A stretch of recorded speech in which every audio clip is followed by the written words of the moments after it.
اتاقی که هیچ کس نباید در آن می‌خوابید.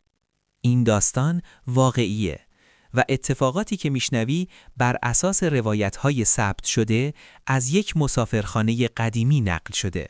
بارون آروم میبارید. از اون بارون‌هایی که صداش آدمو بیدلیل مضطرب میکنه. نیما بعد از ساعتها رانندگی تصمیم گرفت شب رو توی یه مسافرخانه قدیمی کنار جاده بمونه. جایی دور از شهر، دور از نور و عجیبتر از همه کاملاً ساکت. وقتی وارد لابی شد فقط یه مرد محسن پشت پیشخوان بود. سرش پایین بود و بدون اینکه نگاه کنه گفت فقط یه اتاق مونده.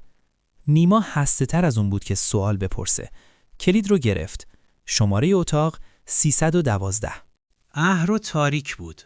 چراغا یکی در میون سوسو می زدن و هرچی جلوتر می رفت هوا سردتر می شد.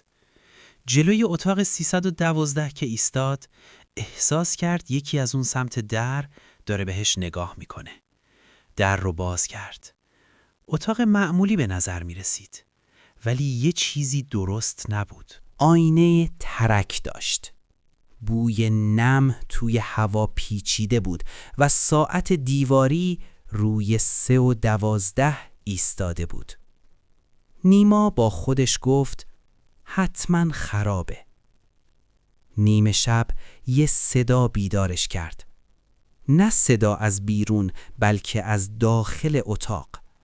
مثل نفس کشیدن خیلی نزدیک. چشماشو باز کرد. ساعت موبایلش رو دید. 3:12. همون لحظه سایه‌ای روی دیوار تکون خورد.